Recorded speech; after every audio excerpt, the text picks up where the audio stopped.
There is a moment in this story when a version history window opens on a 12-foot screen, and one name appears beside nearly every meaningful decision. That image stayed with me, not because it was dramatic, but because nobody in the room had to say what it meant. Welcome to Diary of Owen. Let's go back to the night the room first applauded the wrong person. The first sound I remember was the thin, bright tap of a dessert spoon against a champagne flute.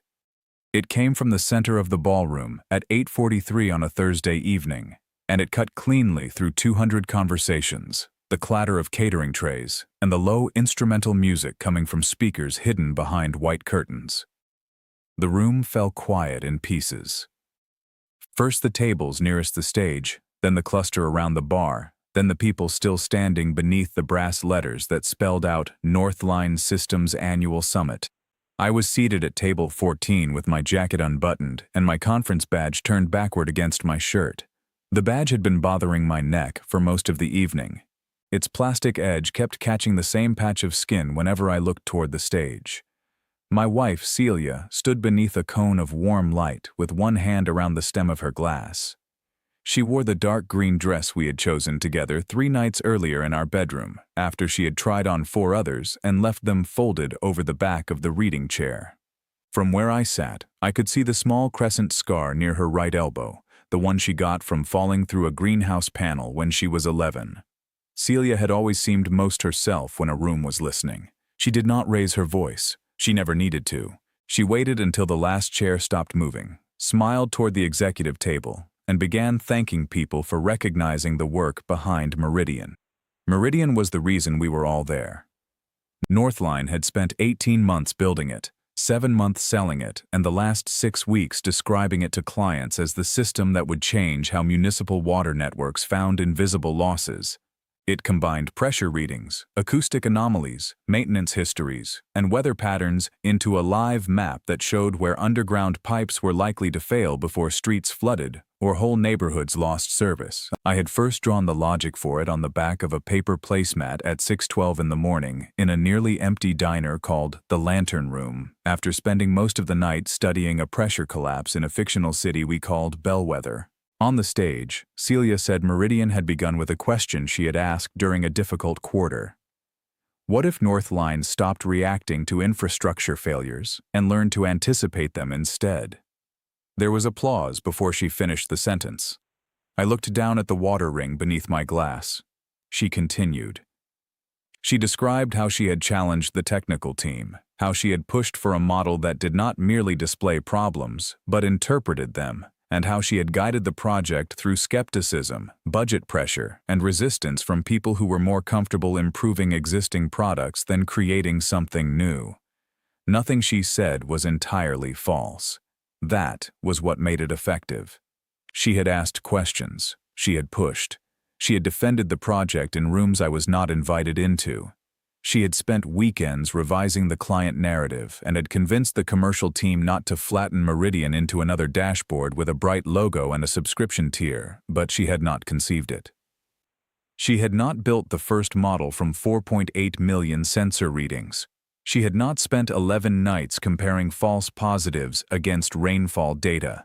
She had not discovered that 2 of our most promising variables were actually measuring the same failure condition from different angles. She had not rewritten the confidence engine after a field technician named Arturo Vale showed me that a pressure dip caused by a school opening its swimming pool could resemble a pipe fracture from 3 streets away. She had not done the work she was now describing as hers. At 8:47, our chief executive, Malcolm Dree, lifted a glass toward her and said the company owed Meridian to Celia's vision. The room applauded again. Celia looked toward me then. It was not a guilty look. It was not even an apologetic one. It lasted perhaps half a second, and in it I saw something more difficult than cruelty. I saw calculation dressed as necessity. She had decided that this version of events was useful, that it was close enough to the truth to survive, and that I would understand why she had done it. I clapped with everyone else. My palms met 12 times. I remember because counting gave my mind something narrow to hold. Celia and I had been married for 9 years, 3 months, and 11 days. We had met before either of us worked for Northline. back when I designed failure simulations for a small engineering consultancy in Bracken Row, and she managed public bids for a construction cooperative across the river. I was 30 then, too thin from forgetting meals and too careful with words. Celia was 28 and could turn a complicated procurement document into 4 sentences that made a committee believe the future was affordable. Our first real conversation happened on a platform at Arden Street Station after both our trains were cancelled by an electrical fault. We sat on the cold metal bench until 11:26 at night, sharing a packet of almonds from her bag while rain moved sideways under the canopy. She told me she had no patience for people who confused confidence with competence. I told her I had no patience for systems that depended on nobody asking inconvenient questions. She smiled and said that meant we would either get along very well or ruin each other's evenings. For years, we got along very well. Mine was a private ambition. I liked solving things that resisted me. Celia wanted the right work to reach the right room, and she understood that institutions rarely rewarded what they could not explain. When I brought home an idea tangled in technical language, she helped me find the sentence that mattered. When a committee ignored her, I helped her identify the assumption it was protecting. That difference had once made us useful to each other. Northline hired me first, placing me in predictive systems on the 4th floor of a renovated telephone exchange on Morrow Avenue. Celia joined 15 months later, after repeatedly beating Northline on municipal bids. Before she accepted, we promised not to use each other as shortcuts, not to carry confidential disputes home, and not to let the company become the third person in our marriage. For a while, the rules held. Celia rose to Director of Strategic Accounts because she could see the distance between what engineers built and what clients believed they were buying. I remained a principal systems engineer, often the person called when a model behaved badly at 2 o'clock in the morning. I liked that work. Systems do not care who receives applause. They respond to conditions. They fail for reasons, even when the reasons are concealed beneath layers of noise. Meridian began because Bellwether's water model failed in a way I could not ignore. Bellwether was a digital city we used for testing. It had 612 miles of pipe, 19 pumping stations, 84,000 simulated customers, and 30 years of invented maintenance records. On February 6th, at 5:38 in the morning, the model predicted a major rupture beneath Harrow Lane. The confidence score was 93%. There was no rupture. The event was a pressure disturbance caused by 3 small valves opening in sequence during a simulated cold snap. Our existing system saw the signal but misunderstood its meaning. I spent the next 4 hours tracing the error through 6 layers of code. At 10:14, I realized the real problem was not that the model had made a mistake. The problem was that it had no memory of patterns, only thresholds. It could tell us when pressure changed, but not whether the shape of that change resembled the beginning of a failure. That evening, I told Celia over dinner. She was standing at the counter slicing a pear into thin pieces. I explained that our software treated infrastructure like a collection of alarms, when it should treat it like a body with habits. She said cities did not buy habits. I said they might buy fewer flooded streets.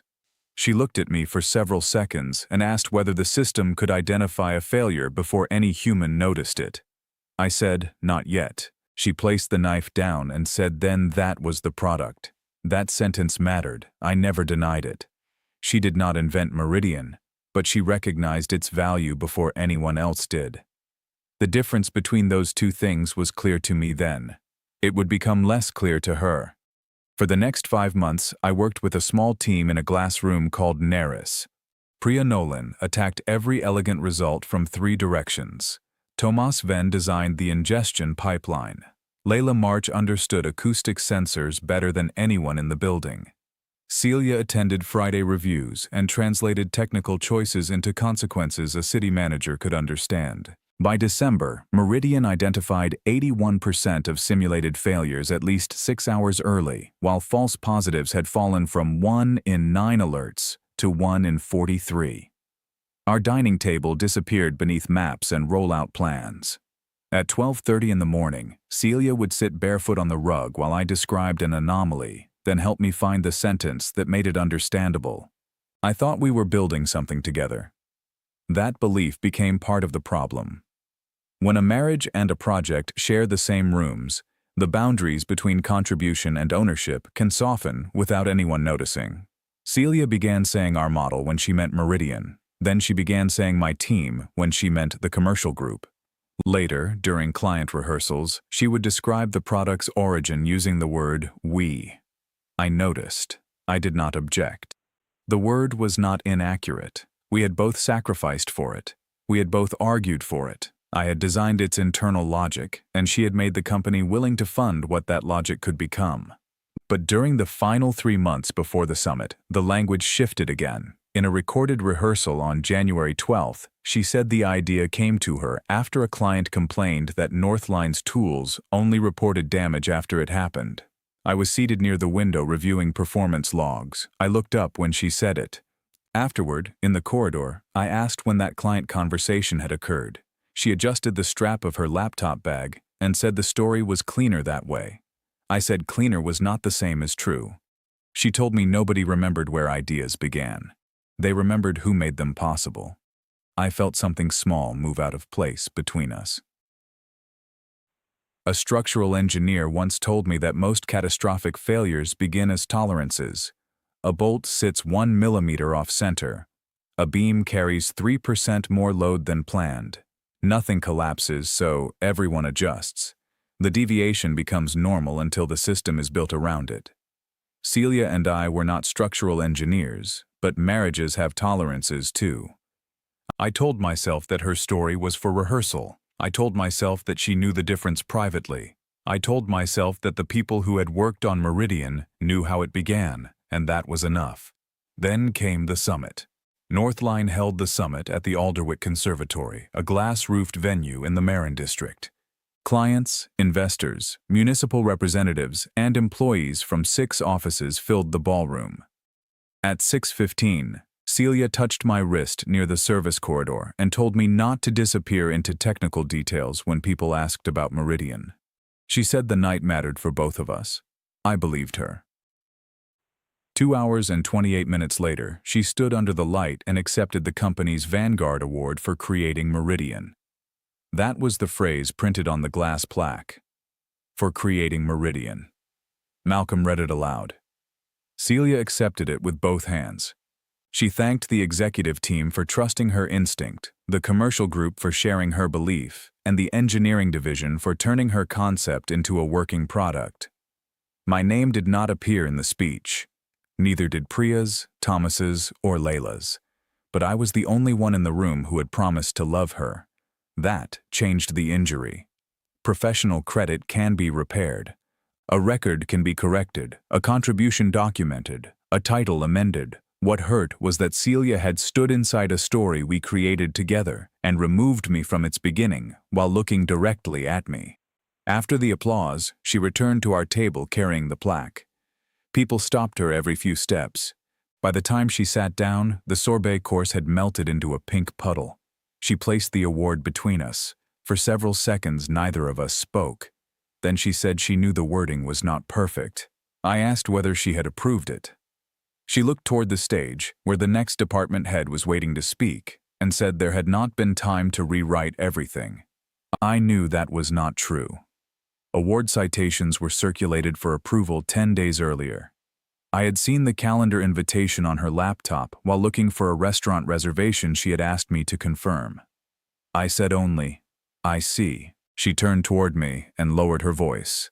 She said the company needed one clear champion for the product. She said senior leadership understood how much technical work I had done, but external audiences needed a simple narrative. She said this could lead to a vice presidency, and a vice presidency would change what was possible for both of us. I asked whether she had considered telling me before the event. She said I would have made it difficult. That was the sentence that ended the evening for me, though I remained in my chair for another 93 minutes. I would have made it difficult. Not wrong, not painful, difficult. I looked at the plaque, at her name etched deeply enough to catch the chandelier light, and understood that she had not mistaken my contribution for hers. She had anticipated my objection and chosen to move around it. Panic arrived briefly then. It was physical and surprisingly quiet. My hands became cold. The room seemed to tilt a fraction toward the stage. I had the clear, irrational thought that our house would look different when we returned to it, as if the furniture had already been rearranged by this new information. I pressed my thumb against the seam of my napkin until the feeling passed. Then I did what I had been trained to do when a system produced an impossible result. I stopped arguing with the output and began examining the conditions. Celia had taken credit publicly. She believed the simplified story would hold. She believed the technical team would accept the usual collective acknowledgement. She believed I would protect the marriage by allowing the professional version to stand. Every belief depended on the same assumption, that truth required an advocate. It did not. Meridian had been built under Northline's new traceability standard, a standard I had helped write after a previous product failed an external audit. Every design decision had a record. Every model revision had an author. Every data transformation had a timestamp, reviewer, and rationale. We had meeting transcripts, annotated maps, simulation snapshots, field test videos, and 1,842 versioned changes across 18 months. The system had a memory. Celia had spent the evening claiming ownership of a product designed to remember exactly how it came into existence. I did not smile at the irony. It made me tired. At 10:31, the event ended. We stood under the conservatory awning, while rain ticked against the glass roof above us. A driver brought Celia's car from the garage. She held the award box beneath her coat. She asked whether I was coming home with her. I said yes. The drive took 26 minutes. Celia said the award was symbolic, that Malcolm had hinted at an executive role, and that everyone close to Meridian knew I was indispensable. I watched traffic lights move across the windshield. At our house on Eden Vale, she placed the plaque on the kitchen island. She asked me to say something. I told her I did not know which conversation she wanted, the one about the company or the one about us. She said they were the same conversation now. I said that was what frightened me. Her expression changed then. For a moment, the practiced certainty left her face. She said she had done this for our future. She said I had never cared enough about visibility, and someone had to carry the work into rooms where decisions were made. I told her carrying the work was not the same as erasing the person who built it. She said I was reducing 18 months of partnership to one speech. I said the speech had reduced 18 months of partnership to her name. There was no shouting. The refrigerator motor turned on behind us. Rain tapped the small skylight above the sink. On the island, the award box was lined with black fabric that made the glass plaque look suspended in darkness. Celia folded her arms and said, I was being more emotional than she expected. I nearly laughed, but the sound did not come. Instead, I told her I needed to sleep in the guest room. She asked whether I was punishing her. I said no. I said I was trying not to make decisions while the room was still moving. At 1:18 in the morning, I lay awake on a mattress, 6 inches shorter than our bed, and listened to water pass through the gutter. I thought about Celia, crossing out whole paragraphs in my early project notes, and writing explain why this matters beside them. A person could be generous and selfish, loyal and ambitious, loving and willing to use your love as a prediction. By morning, I knew I would not expose her. I also knew I would not protect the lie. Those were different decisions. At 7:10, I made coffee in the kitchen. Celia came downstairs wearing gray trousers and the navy sweater she used on travel days. She looked as though she had slept less than I had. She asked what I planned to do. I said I planned to go to work. She asked whether I would talk to Malcolm. I said not about the award. She watched me place a lid on my cup. Then she said the promotion process would begin soon, and she needed to know I would not undermine her. I told her I would answer any question truthfully. She looked away.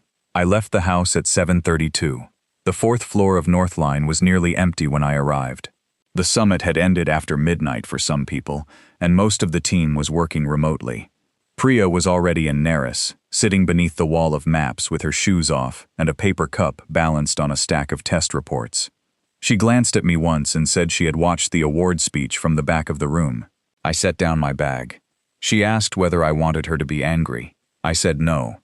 She said that was inconvenient because she already was. I told her not to send anything, not to confront anyone, and not to turn the team's work into a public dispute. Priya studied me for a moment. Then she asked what I was going to do. I said nothing unless the work required me to. At 9:06, the work required me to. An email arrived from Northline's Legal and Compliance Office. The city of Densmere had selected Meridian for a live procurement review. The contract was worth $28.4 million over 7 years, the largest opportunity in the company's history. Because Meridian would influence maintenance decisions affecting public safety, Densmere required a full provenance demonstration. They did not merely want to see what the system predicted.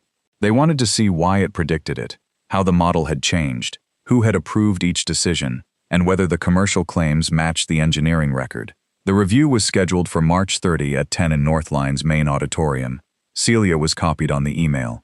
At 9:14, she called me. I watched her name appear on my screen and let it ring twice before answering. She asked whether the provenance demonstration was standard. I said it had become standard for public safety systems. She asked how much of the development history would be visible. I said all of it, if the reviewers requested it. There was a pause. Then she said we would need to present a coherent story. I said the record already was coherent. She said that was not what she meant. I knew. Over the next 4 weeks, we prepared for Densmere. I did not mention the award, send a correction, or ask colleagues to choose sides. Every day, I decided again not to convert hurt into spectacle. I reduced 1,842 changes to 116 decisions linked to test results, authorship, and approval. Priya verified the statistical history. Tomas reconstructed the data pipeline. Layla prepared the acoustic evidence. None of us altered a name or timestamp. Celia attended 3 preparation meetings. In the first, she suggested that the timeline begin with the market challenge she had identified. I said the technical history began 6 weeks earlier, with the bellwether failure. She said the reviewers would care more about product intent than code history. I said they had specifically requested code history. In the second meeting, she proposed a summary slide naming her as executive sponsor and product originator. Priya looked down at her notebook. I told Celia that executive sponsor was accurate from May onward, but product originator was not supported by the record. She asked whether I intended to embarrass her in front of Densmere. I said no. I intended to answer their questions. In the third meeting, she stayed silent. At home, our marriage narrowed into logistics. We shared the kitchen but not meals, slept in separate rooms, and spoke about repairs, taxes, and schedules. The award moved from the kitchen island to a shelf in Celia's study. One evening, February 21st, I found her sitting in the dark living room with only the street lamp shining through the blinds. It was 11:07. She had removed her shoes and tucked her feet beneath her. She asked whether I still loved her. I stood in the doorway with one hand on the frame. I said yes. She began to cry without changing expression. Tears moved down her face while she looked at the carpet. She said that made everything worse. I asked what she wanted me to say. She said she wanted me to understand why she had done it. I told her I understood many of the reasons. I understood that Malcolm trusted simple stories.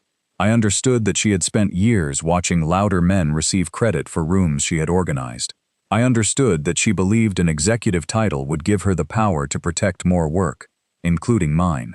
I understood that she thought I would forgive the method because I agreed with the goal. She looked up then and asked whether I did. I said no. She wiped her face with the heel of her hand and said she had not expected the moment to feel like theft. She said when the applause began. It felt like repayment for every time she had been overlooked. I told her repayment taken from the wrong person still creates a debt. She closed her eyes. That was the emotional center of it, though neither of us knew what to do with it. Celia was not a stranger who had stolen from me. She was the person who had taught me how to make my work visible, and then decided that visibility belonged to whoever could hold the room. I did not want her destroyed. I wanted the part of her that had once hated false confidence to return. But wanting someone to return does not create a route back. March 3 arrived cold and clear. At 8:15, I entered Northline's auditorium through the side door. The room had 214 seats, gray fabric walls, and 3 screens. Densmere sent 7 reviewers, including engineers, a procurement attorney, a water operations manager, and independent auditors. Northline filled the front rows with department heads, board members, and everyone who had worked on Meridian. Malcolm sat in the center beside Celia. She wore a pale jacket and kept both hands folded over a leather notebook. The Vanguard Award had earned her a place in the formal presentation. The agenda listed her first, under Vision and Market Origin. I was listed fourth, under Model Provenance and Technical Validation. At 10:02, Malcolm welcomed the reviewers. At 10:08, Celia began. Her opening was careful. She spoke about cities facing invisible infrastructure risk and Northline's decision to move from reactive reporting to predictive maintenance.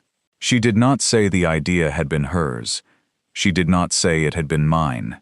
She used phrases like, our team's, and the company's early vision. It was the first correction, though it was incomplete. At 10:24, she handed the presentation to me. I walked onto the stage carrying no notes. The light was cooler than the summit light had been, almost white. I could hear the ventilation system above the ceiling panels. I began with the failed prediction at Harrow Lane. The center screen showed bellwether at 5:38 on February 6th, 18 months earlier. A red marker pulsed beneath a simulated road. I explained that Meridian did not begin as a successful concept. It began as a model that was confidently wrong. The auditors leaned forward. I showed how the error exposed the absence of pattern memory. I showed the first feature sketch, scanned from the paper placemat at the lantern room. My handwriting slanted downhill because I had been writing near the edge of the table. In the lower right corner, the system displayed the metadata automatically. Created by Elias Ward. Timestamp 06/1244. That was my name. I had not designed the slide to reveal it. I had designed the provenance viewer to reveal everything. I moved to the next decision. The first recurrence engine, created by me and reviewed by Priya.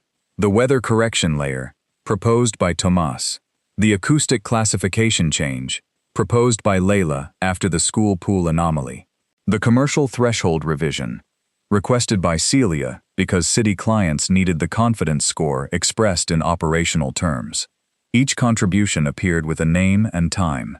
No one spoke. At 10:41, one of the auditors, Dr. Ansel Reeve, asked who had first proposed moving from threshold alerts. I could feel the room become still in a different way. I answered that the initial proposal was mine, arising from the Harrow Lane failure, and that Celia identified its commercial potential that evening. I said the product would not have reached funding without her sponsorship, and it would not have worked without the technical team.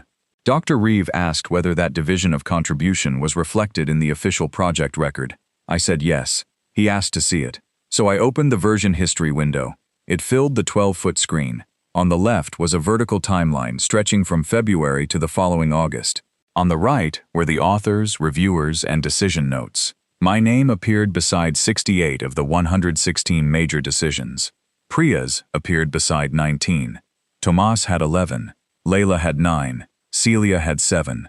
All related to client requirements, product framing, and funding approvals. 2 belonged to others. The truth was not a speech. It was a pattern. I stood beside it and said nothing more than necessary. Behind the reviewers, someone shifted in a chair. Malcolm removed his glasses and cleaned them with the edge of his tie. Celia did not move. I continued the demonstration. At 11:05, we ran a live simulation using a failure scenario the auditors had prepared without our knowledge. Meridian identified the location within 420 meters, estimated the failure window at 9 hours, and recommended inspection before the morning pressure cycle. The confidence score was 87%. Dr. Reeve asked why the score was not higher. Priya answered from the front row that uncertainty was part of the truth, not a defect to be hidden. I saw Celia look at her. The sentence landed in more than one place. At 11:37, the reviewers requested a private session with our technical team and legal counsel. At 12:18, they invited the executives back into the room. At 12:46, the formal review ended. Nobody applauded. That was appropriate. Audits are not ceremonies. Outside the auditorium, employees gathered around untouched sandwiches and spoke in low voices. People looked at me, then away, as if eye contact might turn the facts into gossip. Malcolm approached at 12:53. He asked whether I had known the authorship record would be displayed so visibly. I said yes. It was a provenance review. He asked whether I had intended it as a response to the summit. I said no. I had intended it as a response to Densmere's questions. He looked toward Celia, who was standing near the windows with her notebook closed against her chest. Then he said the award citation would need to be reviewed. I told him that was his decision. He asked what I wanted. For weeks, I had imagined that question and distrusted every answer that arrived too quickly. Recognition, correction, an apology, a new title, some public balancing of the scales. Standing there beneath the fluorescent corridor lights, I understood that none of those things would repair what had happened in our kitchen. I said I wanted the project record to remain accurate. Malcolm nodded slowly. Then he asked whether I would lead Meridian as Chief Technical Steward during the Densmere implementation, reporting directly to the board's Systems Committee. The role had not existed before that morning. I asked for the responsibilities in writing. He almost smiled. He said he expected I would. That was the hidden advantage Celia had not seen, though I had not seen it either. The same traceability standard she assumed was technical housekeeping had made my leadership impossible to overlook, once the work entered a room where evidence mattered more than narrative. But the title was not the point. The truth had not appeared because I was clever enough to trap her. It appeared because real work leaves a shape. At 1:20, Celia asked me to walk with her. We took the rear stairwell to the small terrace on the 5th floor. The air was cold enough to sting the inside of my nose. Below us, delivery vans moved along Morrow Avenue. Someone had left 2 metal chairs against the wall, each holding a shallow pool of rainwater. Celia stood with her hands in her jacket pockets. For a while, she watched the traffic. Then she said everyone had seen it. I said yes. She said I could have warned her how the record would look. I told her she already knew what the record contained. She said knowing the facts and seeing them spread across a wall were different things. I agreed. She turned toward me. Her eyes were dry, but the skin beneath them looked bruised with fatigue. She asked whether I felt satisfied. I said no. That answer unsettled her more than anger would have. She asked what I felt. I thought about it before answering. I said I felt relieved that I no longer had to carry a version of events that was not true. I said I felt sad that accuracy had become something she experienced as betrayal. She flinched, almost imperceptibly. Then she said she had believed I would let the summit pass, because I understood how companies worked. I told her I had let it pass. The project had not. For the first time since the event, she looked at me without argument. The wind moved a strand of hair across her mouth. She pushed it back and said she had used the phrase in her speech because Malcolm had told her the board wanted a single origin story. She said once the award was announced, correcting him would have looked uncertain. She said she had kept moving because stopping felt like losing everything she had spent years trying to earn. I said I believed her. She asked whether that changed anything. I said it changed how I understood the choice. It did not change the choice. Below us, a bus pulled away from the curb, leaving a dark rectangle on the wet road. Celia asked whether I was taking the new role. I said I had not decided. She nodded. Then she told me Malcolm had asked her to step out of the vice presidential process while the award and summit communications were reviewed. I did not say I was sorry. I was not sure whether that would have been kindness or dishonesty. Instead, I asked whether she wanted me to walk back inside with her. She said no. I left her on the terrace and returned to Neris. The team was there, though no one was working. Priya sat on the edge of the table. Tomas had opened a packet of crackers and was not eating them. Layla was staring at the wall where the first bellwether maps still hung, faded at the corners. They waited for me to speak. I told them Densmere had passed the technical review. Tomas exhaled. Layla covered her face with both hands. Priya asked whether that was all I was going to say. I said it was the part that belonged to us. At 3:30, Northline sent a company-wide message. The wording was restrained. It clarified that Meridian had originated in the Predictive Systems Group under my technical leadership, with Celia serving as executive sponsor and commercial lead. It named Priya, Tomas, and Layla. It said the Vanguard Award citation was being amended to recognize cross-functional leadership rather than individual creation. The message did not accuse anyone. It did not need to. Celia's own summit speech remained on the internal video portal for another 2 days, then disappeared. That evening, I returned to Edenvale at 6:18. Her car was in the drive. The house lights were on. but the curtains remained open. I found her in the kitchen, with the glass plaque on the counter. She had removed it from its black box. Beside it lay a folded dish towel and a small flathead screwdriver. The award had a silver plate fixed to its base with 4 screws. Celia had removed 2. She said Malcolm's office had offered to send a replacement plate. I placed my bag on the floor. She turned the screwdriver once more and removed the 3rd screw. Her hand slipped on the 4th. I took the tool from her and loosened it. The plate came free. For a moment, we stood side by side, looking at the blank strip of glass beneath it. Celia said she was sorry. Not for how it looked, not for the pressure, not for the misunderstanding. She said she was sorry she had decided my love made me safe to take from. The sentence was plain and exact. I felt it in the center of my chest.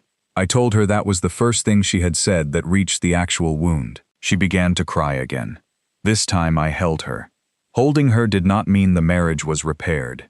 It meant grief was still shared, even when trust was not. We stood there for several minutes with the loose silver plate between us on the counter. In the weeks that followed, Celia kept her director role but lost responsibility for Meridian and requested leave. The board offered me the technical steward position with authority over model governance. I accepted, after adding a rule that major product communications required verified contribution records before publication. Malcolm called it procedural. I called it load distribution. Celia and I began counseling on Tuesday mornings above a bakery on Venner Street. She corrected colleagues who credited her with Meridian, wrote personal notes to Priya, Tomas, and Layla, and declined an industry panel on visionary leadership. None of it erased the summit, but it made a different future possible. 3 months after the Densmere review, Meridian detected its first real failure during a limited field deployment in the fictional city of Orleton. At 3:42 on a Sunday morning, the system flagged a pressure signature beneath Rowan Market. A maintenance crew found a developing fracture in a 40-year-old main 9 hours before it would likely have ruptured. The city closed one lane, replaced the section, and reopened the road before noon. No street flooded. No shops lost water. Most residents never knew how close the pipe had come to failing. At 6:10 that evening, our team gathered in Neris. There was no stage, no champagne, no award. Priya brought a supermarket cake with Meridian written in blue icing. Tomas found paper plates. Layla projected the event timeline onto the wall. The final screen displayed every system and person involved in the detection. Sensor network, ingestion pipeline, pattern engine, field verification, maintenance crew. No single name appeared at the top. Celia stood in the doorway for part of it. She had returned from leave the week before. She did not enter until Priya saw her and waved her in. Someone handed her a piece of cake. She looked at me across the room. I nodded once. Later, after everyone left, I remained behind to close the project archive. The wall screen still showed the version history from the morning's detection. Hundreds of lines connected decisions made by people who had rarely occupied the same room. Celia waited beside the door. She asked whether I was ready to go home. I said, in a minute. I opened the original Meridian file one last time. The scanned placemat appeared on the screen, its corner stained by coffee. The first rough diagram drawn at 6:12, on a winter morning when the idea had no name and no audience. Beneath it, the record listed who created it, who reviewed it, and everyone who helped turn it into something real. I closed the file. The screen went dark, and in the black glass, I could see Celia and me reflected side by side, not merged, not separated, simply standing in the same room while the system remembered the truth for both of us.